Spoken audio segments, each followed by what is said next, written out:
Meus irmãos, graça e paz em Cristo Jesus. Amém, queridos? Bom estarmos juntos nesta manhã.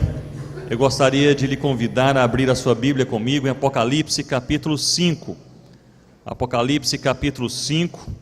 Nós leremos alguns versículos da palavra de Deus e iremos pensar juntos nesta manhã sobre o que temos chamado de a tríplice missão: a missão de Deus, a missão de Cristo e a missão da igreja. A tríplice missão. O tema e a linha de estudo dessa semana teológica é justamente: ouça o Espírito, ouça o... Foi fraco, irmãos? Vamos todos juntos? Ouça o Espírito, ouça o mundo. A necessidade de nós sermos direcionados pelo Espírito Santo de Deus, na palavra de Deus, nos critérios de Deus, mas com olhos abertos para aquilo que está ao nosso redor. E uma das perguntas que eu me faço é justamente quais são os entraves que nos limitam a nós percebermos as necessidades daqueles que estão ao nosso redor.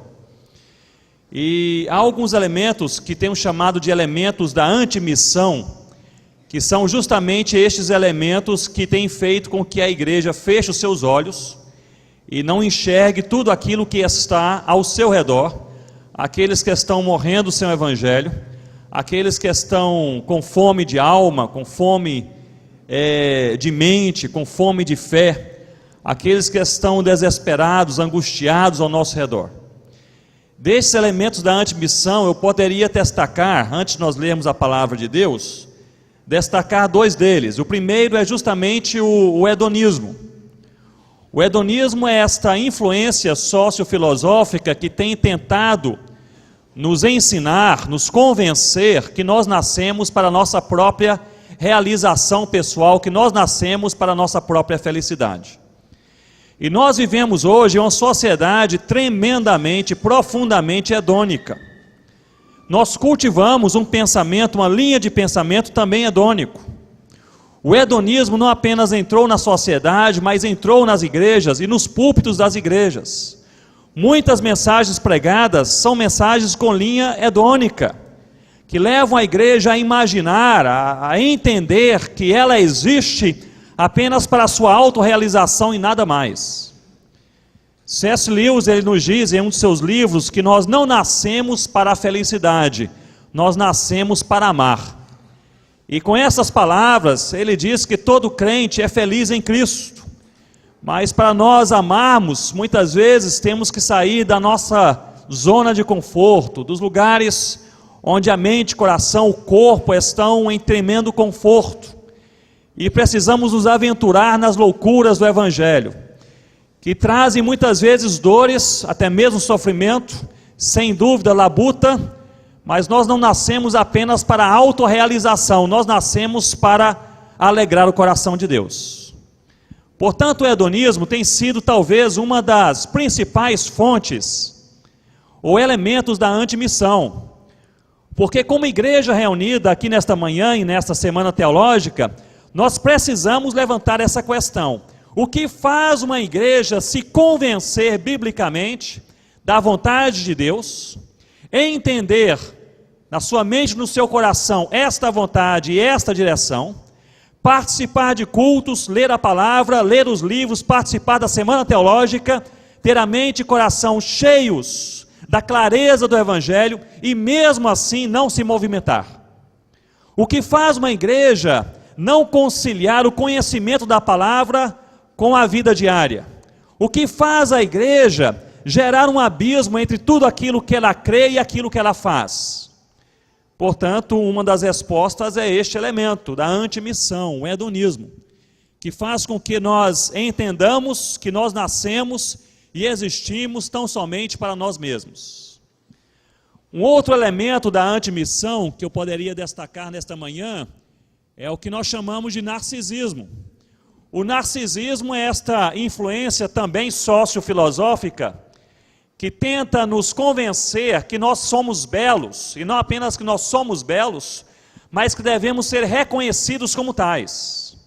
Ou seja, não apenas tenta nos convencer que nós somos especiais, mas por sermos especiais devemos ter o reconhecimento público.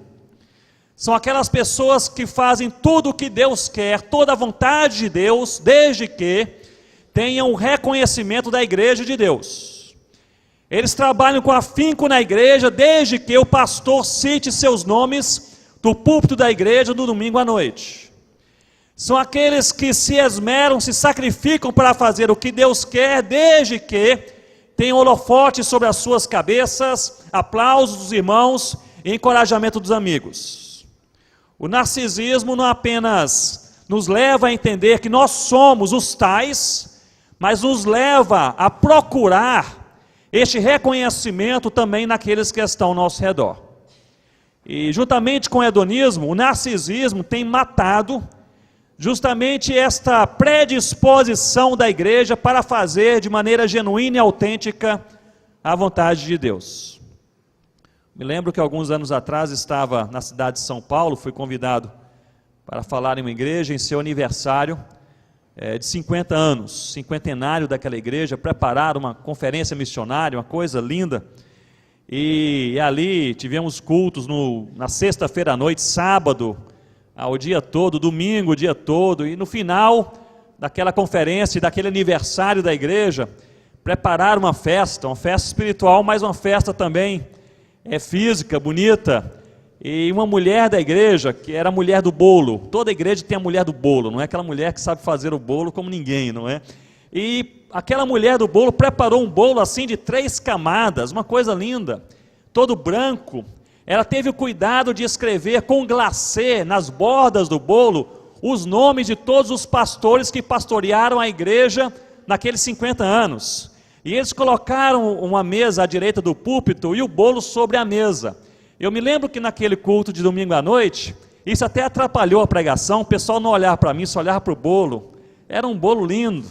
E aí chegou o final daquela conferência, o pastor, alegre, animado, pegou ali um papel no final do culto e disse: quero agradecer aos irmãos que participaram dessa conferência. Eu me sentei justamente ao lado da mulher do bolo. E ela estava assim, feliz da vida. Eu disse: foi a senhora que fez aquele bolo? Ela disse: fui eu fiz para o Senhor Jesus. Eu falei: coisa linda. E aí o pastor começou a ler os nomes daqueles que participaram, fulano, ciclano, etc. A irmã tal, o irmão fulano. E o pastor se esqueceu justamente de quem? Da mulher do bolo, coisa que a gente precisava aprender no seminário, né? Não se esqueça da mulher do bolo. E o pastor disse: agora todos de pé, uma oração final para encerrarmos esta festa espiritual. A mulher fechou a cara, fechou o coração, ela começou a murmurar, e de maneira audível, eu comecei a ouvir o que ela falava ao meu lado. No meio da oração, ela murmurando disse: ano que vem não tem mais bolo. Eu fiquei pensando o seguinte: o que ela queria dizer, em outras palavras, é que ela está disposta a fazer qualquer coisa para o Senhor Jesus, desde que fosse citada pelo pastor da igreja. Está disposta a fazer o que Deus queria, desde que tivesse os aplausos dos irmãos ao seu redor, o reconhecimento público. Isso nos mostra uma armadilha tenaz, a possibilidade de nós passarmos a vida fazendo as coisas certas com as motivações erradas. Fiquemos de pé para lermos então juntos a palavra de Deus em Apocalipse capítulo 5.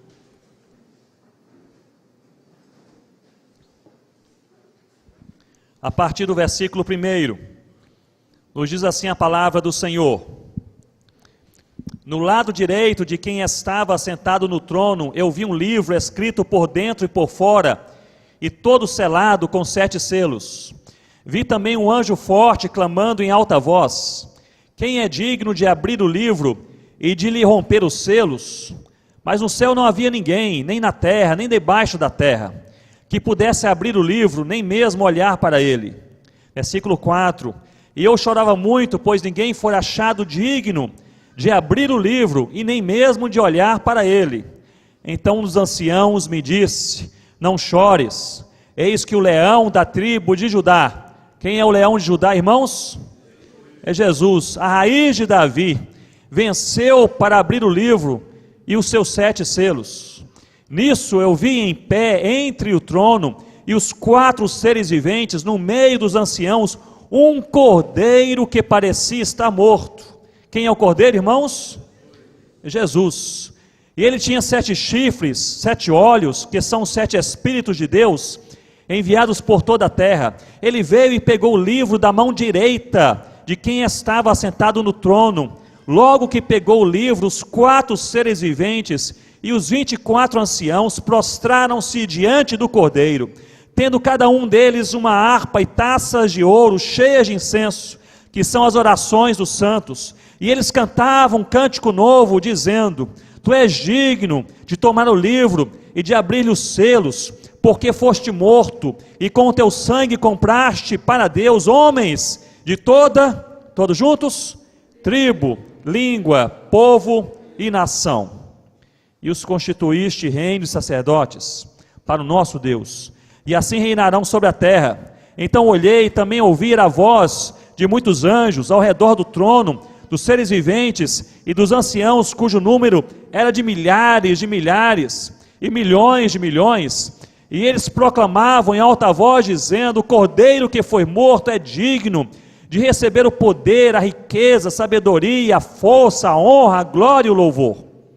Também ouvi todas as criaturas que estão no céu, na terra, debaixo da terra, no mar, e tudo que neles existem, dizendo: Ao que está sentado no trono e ao Cordeiro, sejam o louvor, a honra, a glória e o domínio pelos séculos dos séculos. Versículo 14.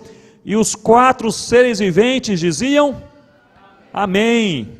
Os anciãos também se prostraram e adoraram. Ó Deus, a Tua palavra que nós lemos com temor, com tremor, mas também com expectativa. Palavra que foi revelada, palavra que foi registrada, palavra que foi preservada ao longo dos séculos, palavra que foi traduzida, nós a temos em nossa língua, em nossas mãos, em várias versões. Palavra que dá vida, palavra que inspira, palavra que revela o teu plano de salvação, palavra que guia a igreja, que guia os nossos corações, palavra que também exorta, palavra que também confronta, palavra que também desafia. Nós te louvamos, ó Deus, pela tua palavra, em nome do Senhor Jesus. Amém, ó Deus. Pode se sentar, meus irmãos, mas mantenham suas Bíblias, por favor, abertas comigo, em Apocalipse, no capítulo 5. Neste contexto, nós encontramos aqui João. Historicamente, João estava semi-cego, ao final da sua vida, na ilha de Patmos, vivendo em umas cavernas do lado ocidental desta ilha. No primeiro século, João ele pede a Deus uma visão, e a visão que Deus lhe dá é justamente o livro de Apocalipse. E parte dessa visão é o capítulo 5 que nós lemos juntos nesta manhã. Esta visão dada por Deus a João, no capítulo 5 de Apocalipse, começa a nos falar sobre justamente a tríplice missão. Nesse capítulo nós lemos no versículo 1 sobre a missão de Deus. Qual é a missão de Deus? No versículo 2 ao versículo 4 encontramos uma crise no céu. No versículo 5 ao versículo 10 nós encontramos qual é a missão de Cristo. No versículo 11 ao versículo 14 nós encontramos qual é a missão da igreja. Portanto, a missão de Deus, a missão de Cristo, a missão da igreja, a tríplice missão. Está claríssimo aqui no versículo 1 a missão de Deus, e nos diz assim: no lado direito de quem estava assentado onde, irmãos? No trono. Eu vi um livro escrito por dentro e por fora, bem selado com 7 selos. Esta visão dada por Deus a João começa com Deus entronizado, segurando um livro com a sua mão direita. Mostra que a missão de Deus é reinar, a missão de Deus é governar, a missão de Deus é ser soberano sobre todas as coisas. Mostra que Deus não apenas controla o macro-universo, mas também Ele controla e se detém nas minúcias, nos detalhes da nossa história e da nossa vida. O Deus que controla o cosmos é o Deus que controla o que se passa na nossa casa, do outro lado da nossa rua, é o mesmo Deus. Essa visão começa com Deus entronizado, mas não apenas entronizado. Diz a palavra que ele segura em sua mão direita um livro escrito por dentro e por fora. Em uma simbologia judaica, livro escrito por dentro e por fora aponta para a história da humanidade. E nós poderíamos aqui parafrasear dizendo que é a história de todo homem, é a história da vida do primeiro Adão até o último que virá, é a história da minha vida, é a história da sua vida, com as nossas alegrias e as nossas tristezas, com as nossas euforias e as nossas melancolias, com os nossos sucessos e também os nossos fracassos, quando estamos cheios de fé, mas também quando estamos cheios de dúvida, quando estamos no alto da montanha, mas estamos também lá na profundeza daquele vale. Esta é a história de altos e baixos, esta é a história inconstante da nossa vida e do nosso coração, a história da nossa existência, diz a palavra, está bem segura pela mão direita de Deus, e a mensagem é esta: Deus controla todas as coisas. A missão de Deus é reinar, não é outra. A missão de Deus é governar, é ser soberano sobre todas as coisas. Quando nós entendemos isso, nós temos um resultado imediato, de que quando percebemos a soberania de Deus em nossa vida, nós passamos a descansar no Senhor. Porque se Deus controla todas as coisas, Ele controla também o incontrolável. Eu não sei como você veio a este encontro nesta manhã, como está a sua vida, seu coração, sua família, seu trabalho, suas relações, seus pensamentos. Mas uma coisa é certa, aquilo que é incontrolável para você, é controlado por Deus. Aquilo que é incerto em sua vida, está nas mãos de Deus. O amanhã desconhecido por nós, não é apenas conhecido por Deus, mas Deus é soberano sobre este amanhã. E quando nós percebemos a soberania de Deus, como fazia Davi em seus salmos, o resultado era sempre este: ele conversava com a sua alma dizendo: descansa, ó minha alma, no Senhor, porque Deus cuida de mim. A certeza da soberania, da presença, da missão, do governo de Deus descansa a nossa alma, porque isso nos faz compreender que por mais louca que seja a vida, por mais incerta que seja a nossa trajetória, por mais desconfortável que possa ser o nosso amanhã, a nossa vida está na mão direita de Deus, e Ele cuida de nós, Ele cuida de nós. Eu me lembro que, anos atrás, eu e a minha esposa Rossana fomos fazer uma viagem missionária, de pastoreio missionário na Amazônia. Trabalhamos ali com vários missionários da nossa equipe, somos hoje 49, naquela época um pouco menos, em várias tribos, e resolvemos fazer uma viagem só, de pastoreio, passar em todas as aldeias onde havia missionários, passar um dia com cada um, dando um abraço neles e voltar para Manaus. E fizemos essa viagem que durou 12 dias, passando um dia em cada local, viajando de dia, ficando com os missionários à noite. Nós fizemos uma viagem na nossa voadeira, lá no norte. A voadeira, não sei como chamam aqui, mas é aquela canoa motorizada, que nós usamos aí para transitar pelos rios, e fizemos uma viagem boa, 12 dias tranquilos, o sol não estava muito forte, a chuva só caía de noite, aquele negócio, os rios estavam com aquela meia água, aquela água boa, nem cheio demais, e nem baixa demais a água para tocarmos nas pedras, então estava tudo funcionando muito bem, até o último dia. No último dia, nós estávamos indo na cidade de São Gabriel da Cachoeira para Santa Isabel do Rio Negro, pelo Rio Negro, seria o nosso último ponto de parada. De lá passaríamos um dia com os missionários, pegaríamos um voo para voltar para Manaus. E nós tínhamos que atravessar o Rio Negro numa área bem larga, que de margem a margem são 37 quilômetros. Imagine aí, não sei se vocês conhecem os rios do Amazonas, mas você não enxerga o outro lado. De uma margem até a outra são 37 quilômetros. Então o rio é um mar. E nós estávamos em uma margem, na margem direita, mas havia muitas pedras. Estávamos eu, a Rossana, e também o que nós chamamos de o guia, que era o piloto ali daquela embarcação, que está lá no motor, que era o Paulo. E o Paulo disse: Ronaldo, temos que atravessar aqui, mas é uma região perigosa. Águas são rápidas nesse rio, nessa parte do rio, e devemos atravessar quando não tem chuva forte. Nós olhamos ao redor, aquelas nuvens negras, mas sem vento, então pensamos, vai dar tempo de atravessar. E nos aventuramos a fazer aquela travessia, mesmo com aquelas nuvens negras ao nosso redor. Quando chegamos no meio do rio, meus irmãos, um vendaval trouxe aquelas nuvens para sobre a nossa cabeça e caiu uma chuva torrencial, se transformou numa tempestade, e não sei se você sabe, mas há também ondas nos rios da Amazônia. Então nós chamamos lá de banzeiros, mas é a mesma coisa.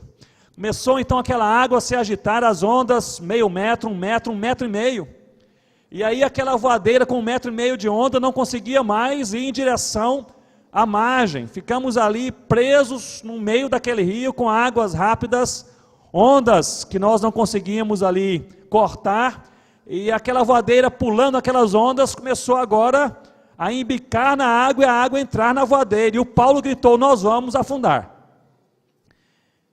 Havia naquela região muitas ilhas pequenas, assim do tamanho mais ou menos deste palco, algumas ilhotas, muitas ilhas, mas era um mês de outubro e as ilhas estavam todas submersas, bem debaixo d'água, não havia nada, ninguém via nada. E o Paulo gritou, Ronaldo, se nós não acharmos uma ilha, nós vamos naufragar. Eu disse, não há ilhas nessa época do ano.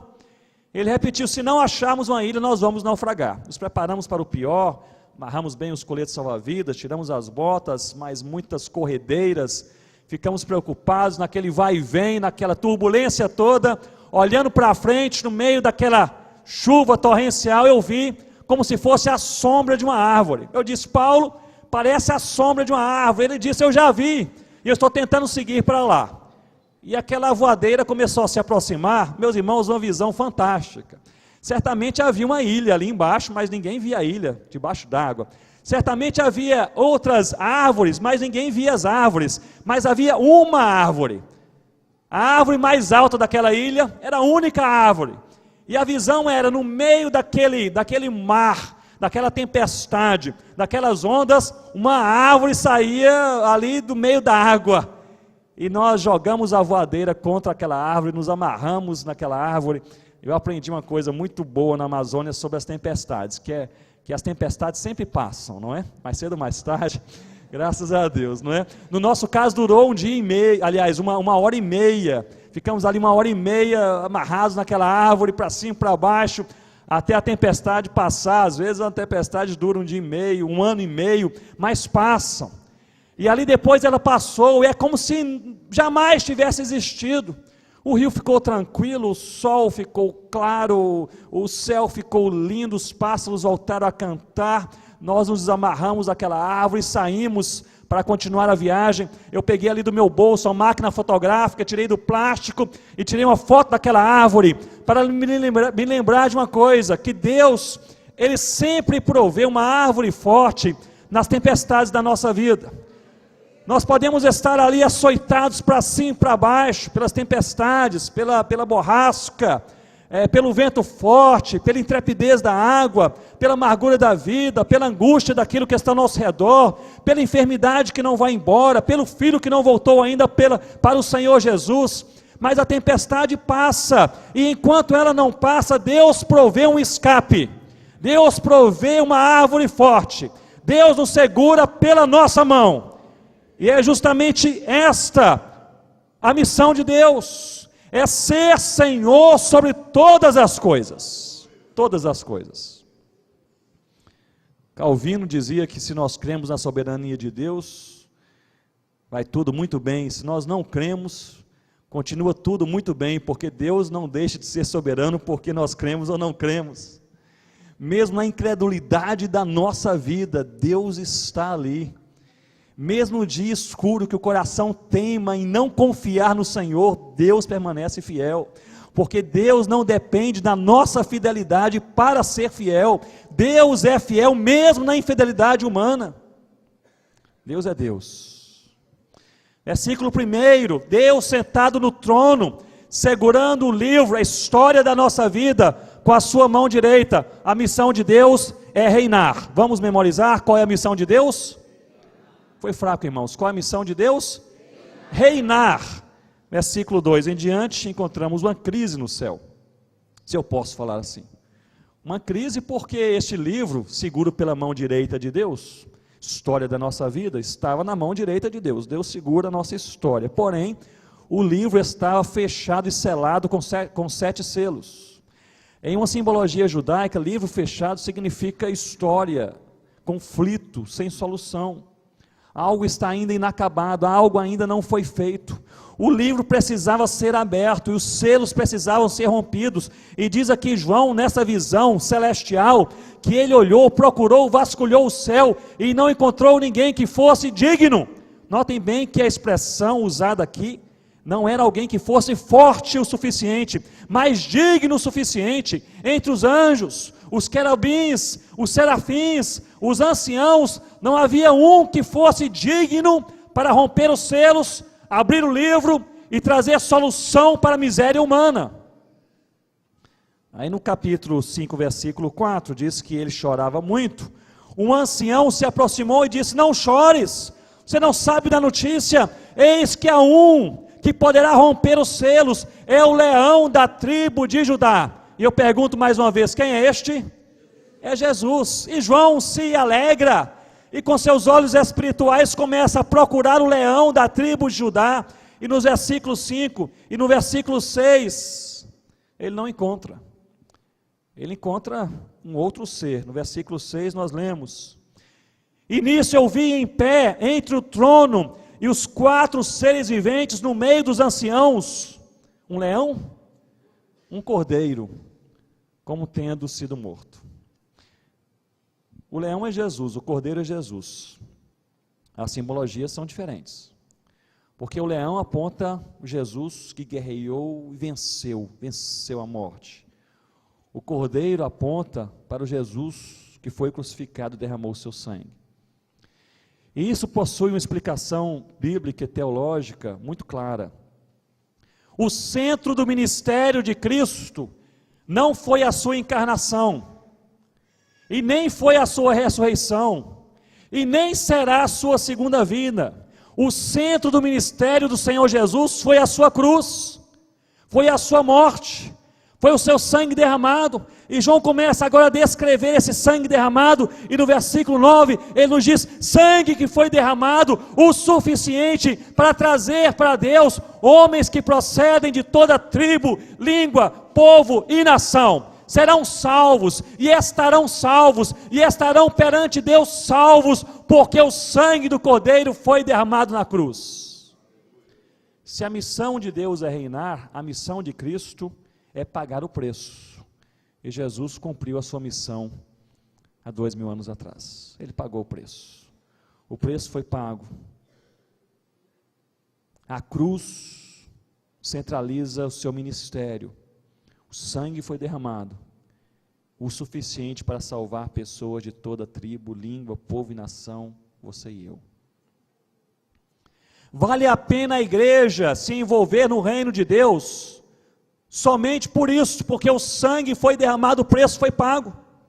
Vale a pena nós atravessarmos a rua, ou atravessarmos o mundo, para falar de Jesus, porque o sangue foi derramado, o preço foi pago.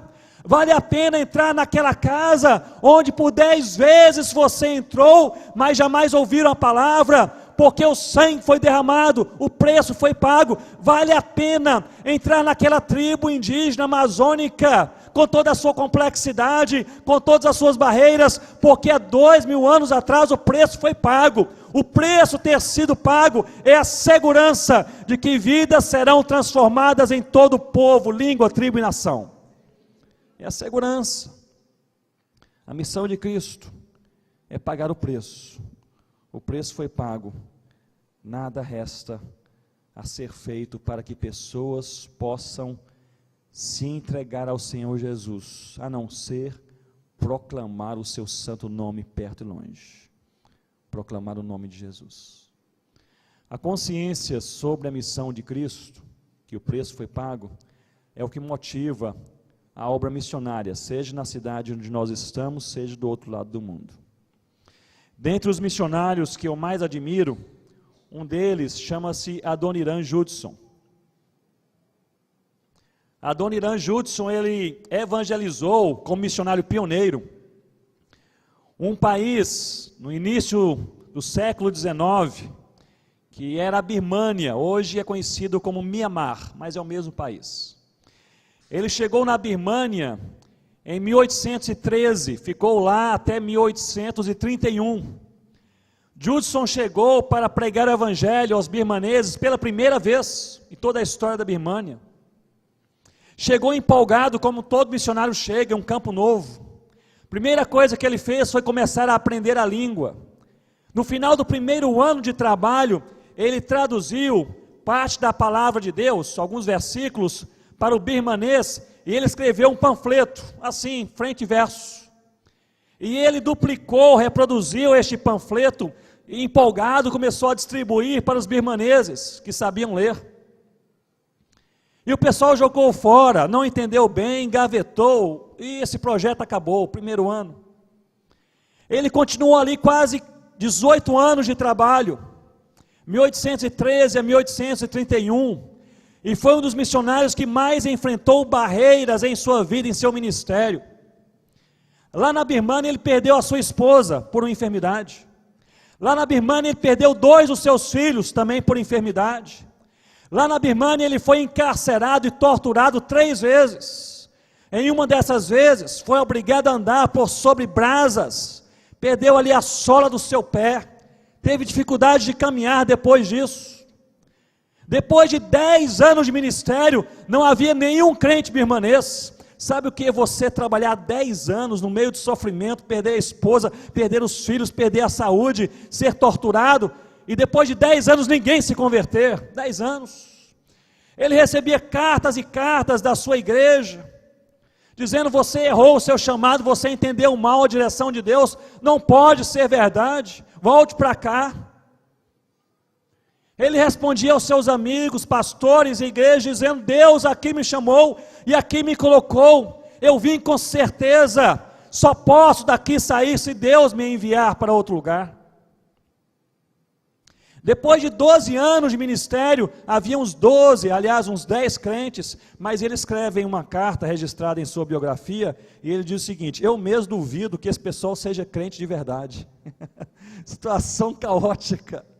Depois, os primeiros 10 crentes, e o próprio missionário não acredita que esse pessoal se converteu de verdade. Um caos se instalou naquele ministério. Mas, meus irmãos, com 13 anos e meio de ministério na Birmânia, em fidelidade ao Senhor, fazendo o que Deus quer, mesmo não vendo nada acontecer, um birmanês encontra um panfleto jogado em uma gaveta, em uma outra região, que Judson nem conhecia. Pega esse panfleto, leia na sua língua a palavra de Deus e entrega a sua vida ao Senhor Jesus. Esse birmanês fica tão empolgado com a palavra e com a salvação, que chama outros, famílias e famílias, e aí centenas de pessoas começam a se converter, e eles ouvem falar que havia um cristão ali de fora na Birmânia, era o Judson. Chama esse cristão, e chega o Judson e encontra já centenas de birmaneses convertidos verdadeiramente ao Senhor Jesus. E ele pergunta: quem lhes trouxe o evangelho? Eles falaram: não sabemos. Mas quem lhes falou de Jesus? Eles falaram: foi um panfleto, encontramos aqui um panfleto, não sabemos quem escreveu, aliás, muito mal escrito, acho que nem birmanês ele é, mas nos fala da salvação em Cristo. Lágrimas rolaram na sua face, porque ele fez aquele trabalho no primeiro ano, e Deus usa aquele panfleto para salvar centenas de vidas. E Judson fica ali 18 anos da sua vida. Ele sai da Birmânia e deixa 63 igrejas plantadas e 260 líderes treinados na palavra de Deus. Não sei se vocês acompanham o movimento dos países mais fechados para o evangelho, mas Mianmar está aí numa lista principal. Mianmar é hoje um dos países onde missionário não entra, ou entra com extrema dificuldade, não pode falar nada da palavra de Deus abertamente. Mianmar é um país tão radical contra a presença cristã e missionária, que mesmo quando enfrenta catástrofes naturais, não permite ajuda humanitária, com medo de, junto com essa ajuda, entrarem também os missionários. E é um medo até plausível, porque a turma está pronta para entrar, mas eles não abrem as portas. Mas em uma pesquisa alguns anos atrás em Mianmar, foi descoberto que há em Mianmar hoje quase 4 milhões de crentes no Senhor Jesus. E a pergunta que não se calava era esta: mas que pessoal é este? De onde que eles vieram? Quem os evangelizou? Recentemente, um dos pesquisadores cristãos mundialmente conhecidos esteve em Mianmar e fez uma pesquisa introdutória perguntando aos crentes: mas quem lhes trouxe o evangelho? E a resposta era sempre a mesma: meus pais me falaram de Jesus. Quem falou? Os seus pais, os meus avós, e aos seus avós, meus bisavós, e assim por diante, até o século XIX, quando estes homens e mulheres ouviram do Senhor Jesus, por aquele homem, Adoniran Judson, que entregou 18 anos da sua vida, no meio do caos, da tragédia, do sofrimento, para fazer o nome do Senhor conhecido naquela região. Vale a pena proclamar o nome do Senhor Jesus, por um motivo: porque o preço foi pago, e há segurança que homens e mulheres vão estar perante o trono do Cordeiro como salvos, vestes brancas, no dia do Senhor, vindo de toda tribo, de língua, de povo e nação. A obra missionária, meus irmãos, é um privilégio que nós temos de nos envolvermos no plano de Deus para a história do homem, proclamando a Jesus, trazendo para os pés da cruz estes homens e mulheres que precisam ouvir da salvação em Cristo. A missão de Deus qual é, irmãos? Reinar. De novo, a missão de Deus? Reinar. A missão de Cristo? Pagar o preço. De novo, a missão de Cristo? Pagar o preço. Mas nós encontramos a partir do versículo 11, qual é a missão da igreja que somos nós. Diz a palavra de Deus: então olhei, versículo 11, e também ouvi a voz de muitos anjos ao redor do trono, dos seres viventes e dos anciãos, cujo número era de milhares e milhares, milhões de milhões, e eles proclamavam. Estes anciãos representam a igreja de Cristo que somos nós, e eles proclamavam em alta voz, dizendo: o Cordeiro que foi morto é digno. Quem é o Cordeiro? É Jesus. O Cordeiro Jesus que foi morto é digno, e ele é digno de receber. E aqui ele nos traz 7 elementos que o Cordeiro Jesus vai receber.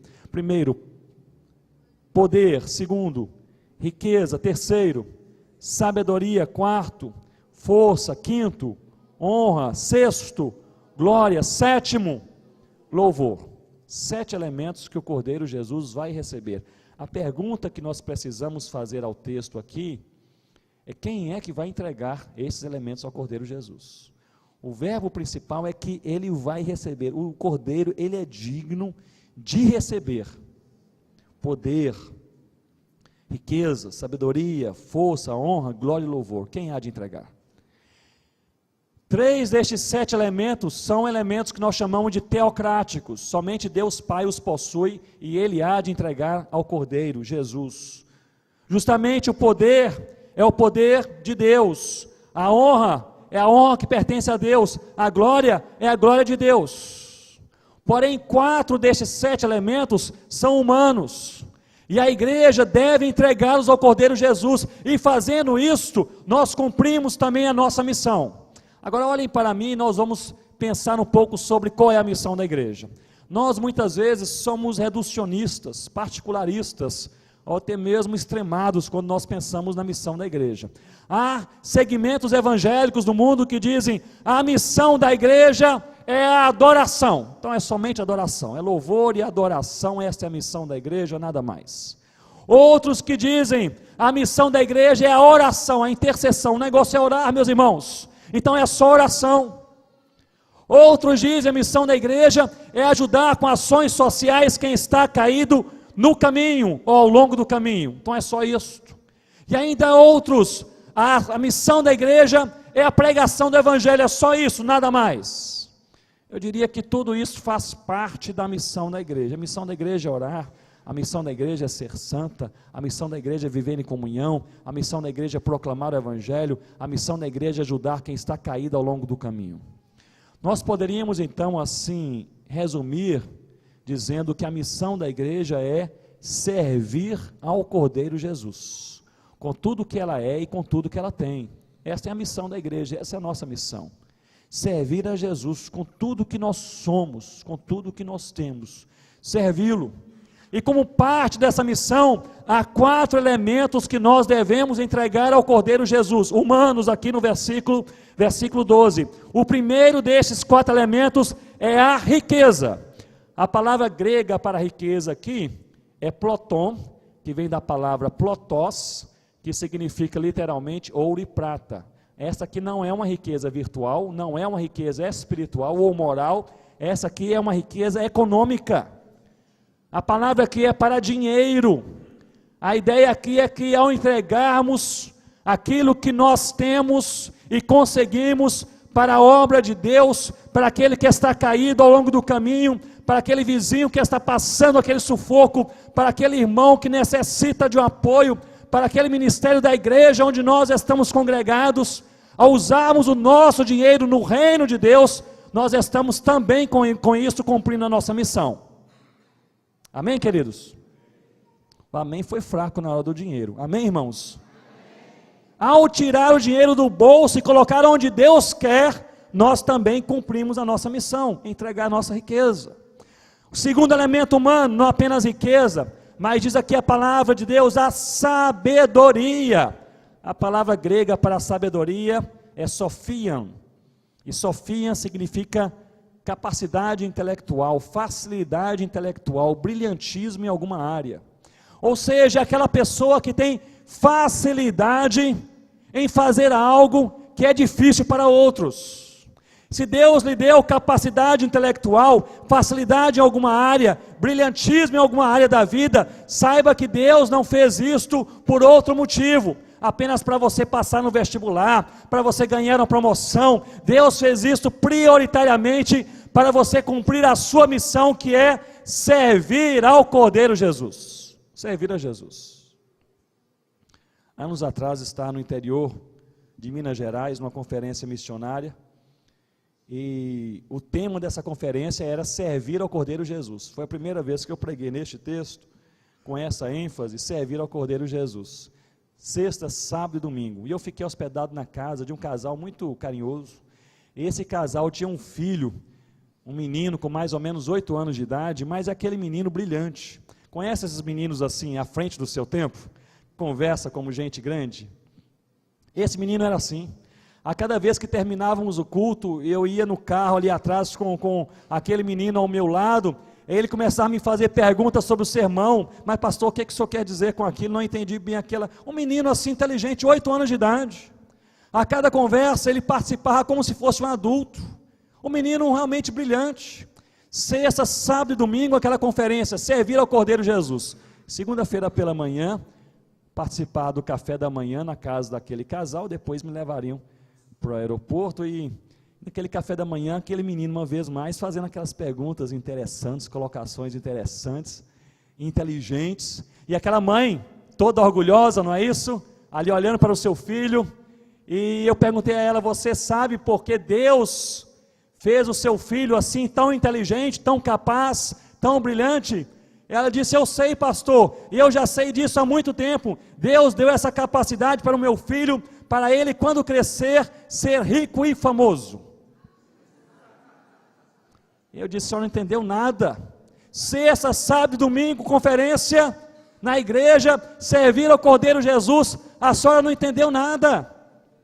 Meus irmãos, quantas vezes é este o nosso pensamento, é essa a nossa compreensão? Deus nos dá algo para nós nos servirmos e não servir a Cristo, para nós nos satisfazermos e não satisfazer o Pai, para nós abarrotarmos o nosso guarda-roupa de roupa nova que nem cabe mais, para comprarmos sapatos que nós nem precisamos, para trocar um celular que nós nem precisamos também, para realizar coisas que por vezes enchem a nossa mente e o nosso coração, tão somente para satisfazer a nossa alma, coisas extremamente passageiras. E não há nenhum pecado em você comprar uma roupa nova, um sapato novo, um celular novo. O pecado é quando isso se torna prioridade na nossa vida. Quando isso entra mais e enche mais a nossa mente do que servir a Cristo. Quando isso nos dá mais satisfação do que nós pregarmos o Evangelho. Quando nós gastamos mais tempo procurando um celular do que procurando aqueles que estão morrendo sem Cristo ao lado da nossa porta, ao lado da nossa rua.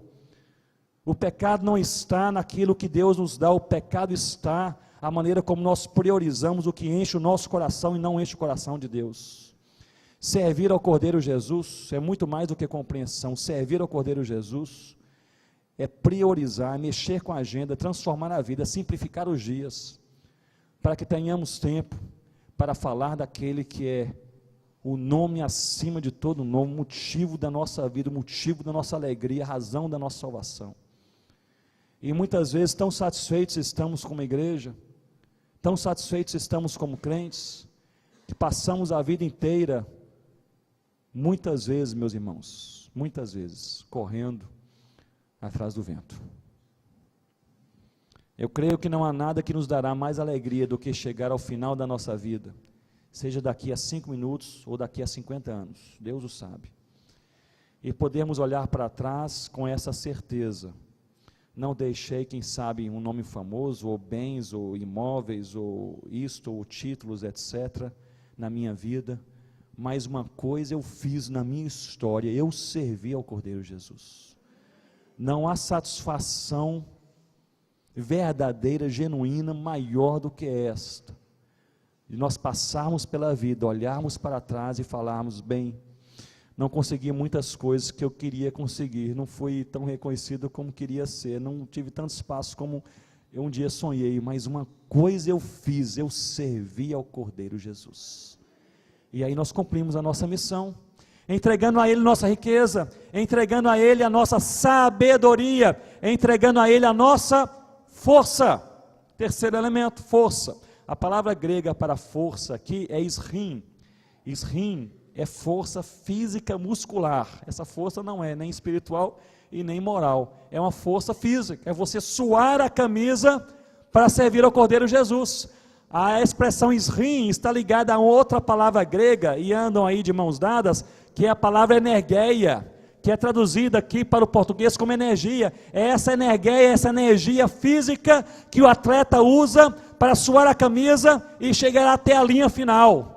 Quando tivemos aquela Olimpíada em Atenas, não sei se vocês se lembram, a gente às vezes ouvia ali os narradores gregos narrando as competições em canais aí TV a cabo, e depois a tradução, mas no pano de fundo, os gregos narrando, estavam sempre usando essa expressão energeia, energessim, energesen, que era o atleta que sua a camisa, e dá tudo o que tem, e usa a sua força física muscular para chegar até o final. É esta a expressão, força.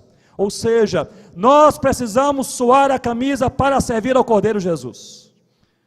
Às vezes nós temos mais disposição para suar a camisa em um jogo de futebol, em uma brincadeira com amigos, ou em uma academia de ginástica, do que atravessando a rua para servir a Cristo, do que atravessando o bairro para servir a Cristo, do que atravessando o mundo para servir a Cristo.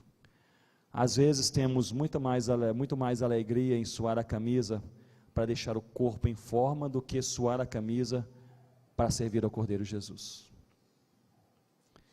E quando nós pensamos nisso, meus irmãos, me vem à mente que assim nos tornamos hoje, porque somos no presente uma igreja exigente demais e acomodada demais, via de regra. Exigente demais e acomodada demais. Quantas e quantas vezes ao fim de um culto, por aí, pelo Brasil afora, do lado de fora da igreja, o burburinho que eu ouço é o crente conversando com outro crente, dizendo: mas o que você achou do culto? E a resposta às vezes é: eu gostei do culto, mas o louvor não foi bem escolhido, faltou aquela música que se encaixaria melhor. Eu gostei da palavra do pastor, mas aquele segundo ponto foi meio fraco, você não achou que ele poderia? Eu gostei da organização, mas parece que faltou aí, ou passaram 15 minutos, a coisa não encaixou bem. Crentes exigentes, que vivem uma igreja como se fosse um clube preparado, construído, organizado para lhe saciar, para lhes manter como membros. A loucura do Evangelho é outra coisa, a igreja de Cristo é outra coisa. É um grupo de pessoas correndo atrás do Cordeiro, querendo servi-lo, não querendo ser servido, não querendo buscar para si aquilo que sacia o seu coração, mas perguntando a Deus todos os dias: o que sacia o teu coração, ó Deus? O que o Senhor tem para mim hoje, ó Deus? O que eu posso fazer para ser servo e lhe servir verdadeiramente? Crentes com muito menos exigência e muito mais disposição para o trabalho. Crentes muito menos autocentrados e que olham mais para o Senhor Jesus à sua frente. Não sei se vocês aqui no Rio têm esse ditado. Nós temos lá no norte um ditado que diz assim: eu não quero nem saber quem morreu, eu quero é chorar. Já ouviram esse ditado? Eu não quero nem saber quem morreu, eu quero é chorar. Ou seja, eu não quero nem saber do contexto, eu quero estar com as pessoas e fazer o que elas estão fazendo. Essa é a igreja do Senhor Jesus, exposta no capítulo 2 de Atos, uma igreja que servia a Cristo, uma igreja que sonhava com Cristo, uma igreja que seguia passo a passo o seu mestre, uma igreja que, se era para cantar com o piano de caudas, não tem problema, a gente canta, porque é para louvar a Deus com os irmãos. Se o negócio é a guitarra e a bateria, também vai. Se não tem instrumento, também é assim. Se é no templo, todo mundo no templo. Se é de casa em casa, todo mundo de casa em casa, porque nós queremos estar juntos com os irmãos e servir ao Cordeiro Jesus, sem muita exigência, sem muita demanda, sem muita falácia, mas apenas com uma coisa em mente: Jesus Cristo será servido em minha vida. Se essa postura tivermos, a vida se torna mais simples, e a gente percebe que a gente dá valor a muita coisa que não tem valor, e dá prioridade a muita coisa que é secundária, que vem com o vento e vai com o vento. Primeiro elemento que nós devemos entregar para servir ao Cordeiro Jesus: a nossa riqueza. Segundo, a nossa sabedoria. Terceiro, a nossa força física. E quarto, o nosso louvor. A palavra grega é elogia, que é traduzida aqui como louvor. Não é louvor cultico, não é louvor litúrgico. É um louvor, ou seja, tudo aquilo que sai da nossa boca. A ideia de elogia é que nós devemos servir ao Cordeiro Jesus com tudo que nós falamos, mesmo quando ninguém está ouvindo. Seria mais ou menos isto. Ou seja, Jesus será servido em nossa vida pelo que nós falamos, especialmente pelo que nós não falamos. Tudo que sai da nossa boca tem a capacidade de cumprir a missão de servir ao Cordeiro Jesus. Que coisa bela, irmãos. É a palavra de Deus assim que vai nos mostrando que a missão da igreja é construída pela vida dos crentes que desejam ardentemente servir ao Cordeiro Jesus, com tudo que nós temos e com tudo que nós somos. Qual é a missão de Deus, irmãos? Qual é a missão de Deus? Reinar. A missão de Cristo? Pagar o preço. Mais uma vez, pagar o preço. E a missão da igreja? Servir ao Cordeiro Jesus. Todos juntos? Qual a missão da igreja? Servir ao Cordeiro Jesus, a tríplice missão. Gostaria de encerrar partilhando com vocês. Às vezes nós partilhamos do ministério, ou sobre o ministério, assim, aqueles momentos de vitória, de alegria. Deixe-me partilhar uma coisa diferente.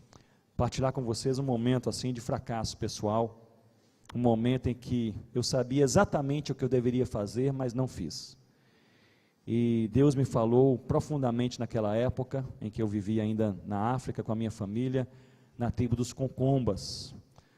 Nós fomos convidados, aliás, nós tínhamos um sonho de evangelizar uma aldeia no extremo norte, chamada Candiocorá. Era a maior aldeia naquela região da tribo dos Concombas, mas eu não conhecia a aldeia, nem as pessoas que estavam ao meu redor, que a aldeia era fechada e não deixava entrar nenhum crente. Eram animistas, fetichistas e bem anticristãos. E eu e o Labuenha era o Concomba, líder da igreja ali entre os Concombas conosco, e nós tínhamos esse sonho de evangelizar os Concombas da região de Candiocorá. E nós fizemos um compromisso com Deus. O compromisso foi este: se o Senhor abrir as portas à aldeia de Candiocorá, na primeira oportunidade que nós tivermos, nós vamos evangelizar todas as pessoas naquela aldeia. E nós começamos a orar por isso. Eu costumo dizer que o problema da oração é que Deus ouve as orações, não é isso? Você ora, Deus ouve, você se vê numa situação inesperada. Semanas depois, oração respondida, chega um mensageiro justamente de Candiocorá dizendo: o chefe mandou falar que vocês podem já nos visitar, podem passar os dias que vocês quiserem. Labuen e eu preparamos ali as mochilas, caminhamos ali em direção ao norte, atravessamos um rio, uma região distante, passamos algumas pequenas montanhas e nós chegamos naquela grande savana que ia até a linha do horizonte, aquela savana africana típica, com poucas árvores, e ali espalhada por toda aquela região estava aquela enorme aldeia. Nós não tínhamos ideia de que a aldeia era enorme assim, e até a linha do horizonte, aquelas palhoças, aquelas casinhas africanas espalhadas por toda a região. Eu segurei no braço do Labuen, aquele irmão com comba, crente, missionário. Eu disse: Labuen, nós fizemos um compromisso com Deus, de na primeira oportunidade evangelizar todo mundo, mas o negócio aqui é diferente, é gente demais, palhoça demais, longe demais, o que nós vamos fazer? Labuen, mais crente do que eu, respondeu: vamos começar logo.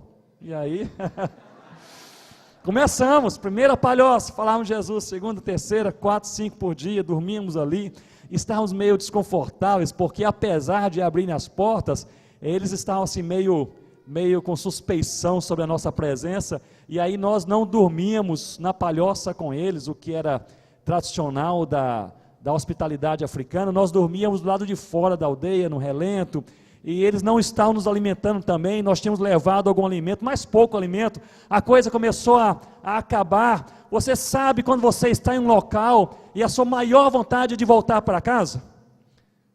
Foi justamente assim o nosso sentimento naquele tempo, dias se passando, evangelizando, e não víamos a hora de chegar na última palhoça, falar a Jesus e voltar para casa. O dia chegou, aquela última palhoça, era pela manhã, entramos ali, a família reunida, falamos Jesus, depois saímos, mochilas já prontas, colocamos a mochila nas costas, o negócio era voltar para casa.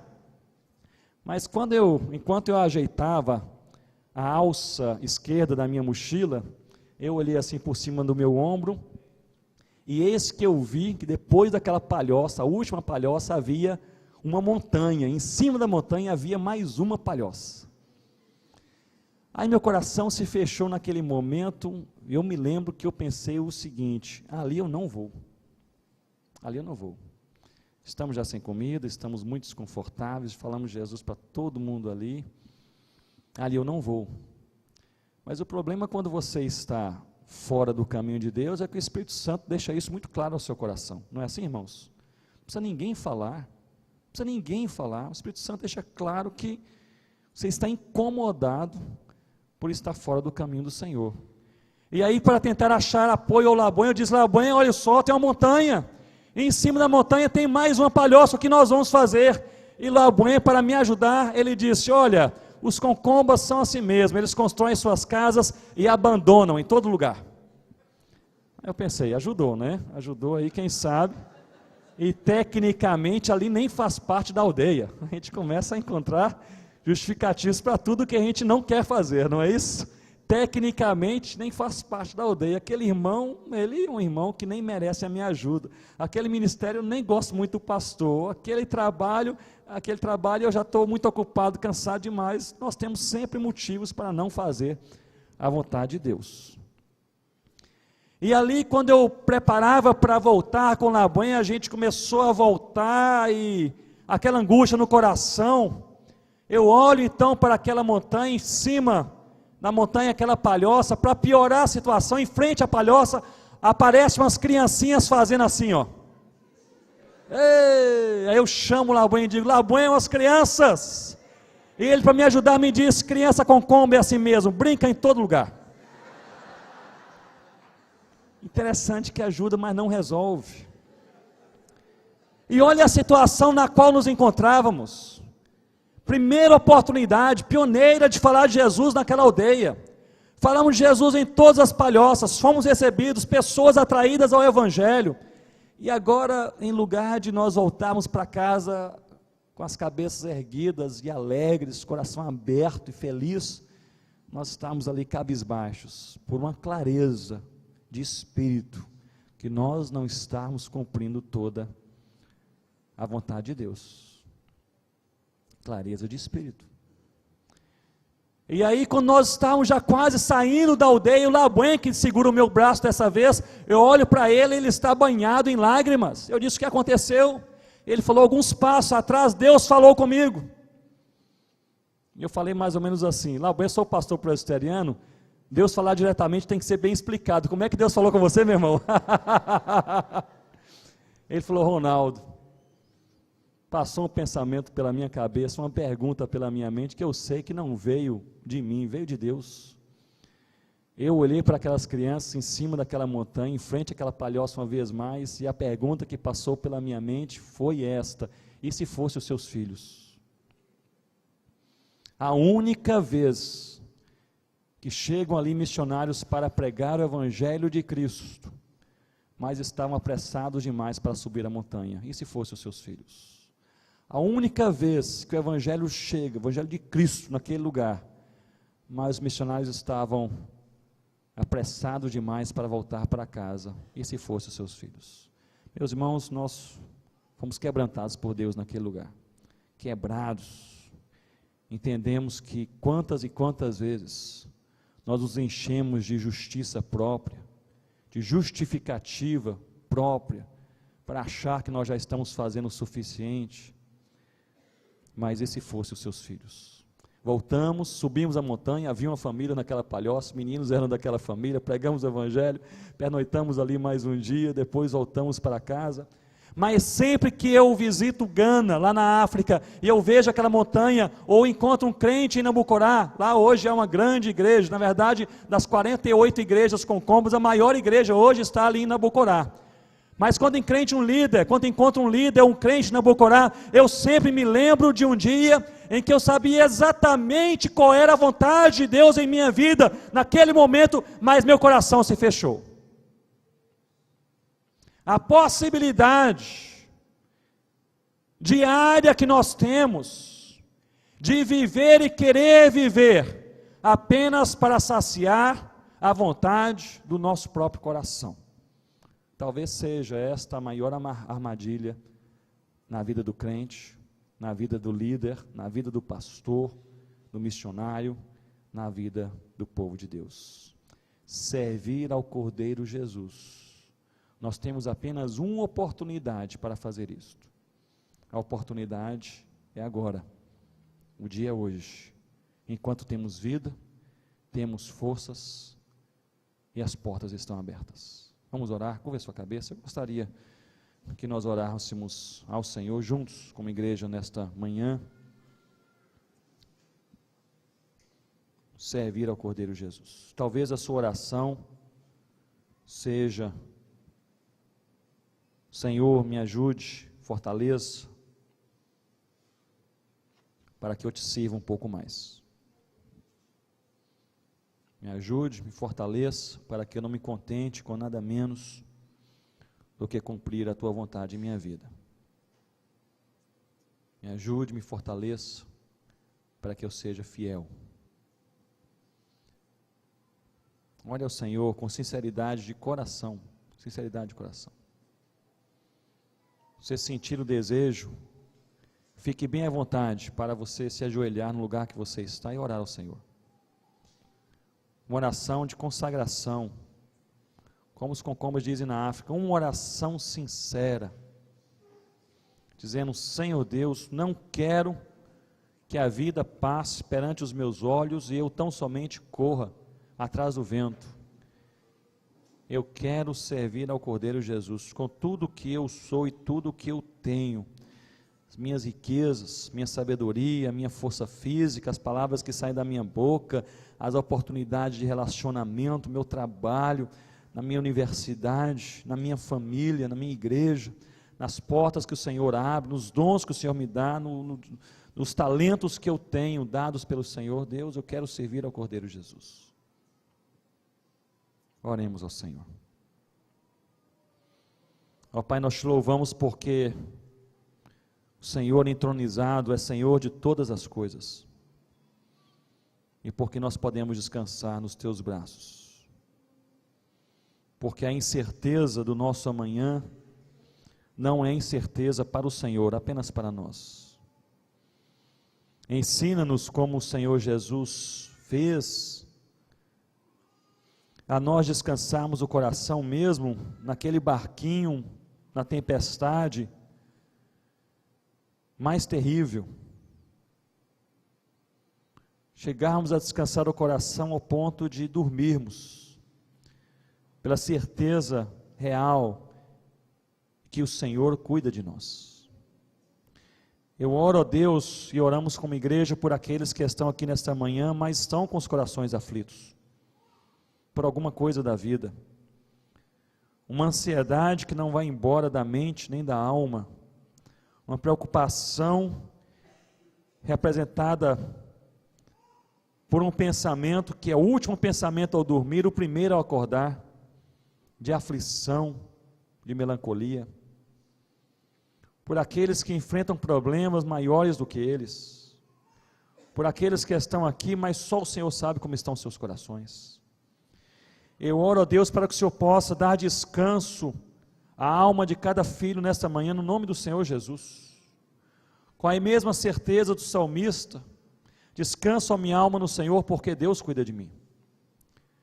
Nós oramos, Senhor Deus, com ações de graças, porque também a missão de Cristo foi cumprida, o sangue foi derramado, as nossas vestes foram lavadas pelo sangue de Jesus. E não apenas as nossas, mas sangue derramado suficiente para trazer para o Senhor pessoas de toda tribo, língua, povo e nação. Perdoa-nos, ó Deus, quando nós ocupamos a nossa mente, os nossos dias, mais criando a nossa própria zona de conforto do que proclamando o Evangelho para aqueles que ainda não ouviram. Ajuda-nos, Senhor Deus, a nós levarmos a mensagem do sangue do Cordeiro derramado na cruz, para os de perto e também os de longe. Mas, Senhor Deus, acima de tudo, nesta manhã, ajuda-nos a nós cumprirmos a nossa missão, servir ao Cordeiro Jesus. Retira da nossa vida aquilo que não presta, ó Deus. Retira da nossa vida, ó Pai, aquilo que só ocupa o nosso tempo, a nossa mente, as nossas emoções, mas que pouquíssimo ou nenhum valor tem para o Senhor e para o Teu reino. Ensina-nos, ó Deus, a nós priorizarmos as coisas do alto. Ó Deus, ajuda-nos a nós não nos enganarmos com as luzes deste mundo, dando mais tempo e atenção às coisas que brilham, do que às coisas que vêm do Teu coração. Ó Senhor Deus, ajuda-nos a colocarmos todas as coisas em nossas vidas e em nossas casas e na Tua igreja, na sequência certa, na prioridade certa. Ajuda-nos, ó Deus, a nós procurarmos muito menos a nossa satisfação pessoal, a sermos muito menos exigentes e muito mais sedentos de nós servirmos ao Cordeiro Jesus. Ajuda-nos a nós usarmos a nossa riqueza, a nossa sabedoria que o Senhor nos dá, a nossa força física, saúde que o Senhor nos dá, as palavras que saem da nossa boca e todas as outras oportunidades, para que o nome do Senhor Jesus seja louvado. É a nossa oração sincera nesta manhã, em nome de Jesus. Amém, ó Deus. Que Deus nos abençoe, irmãos.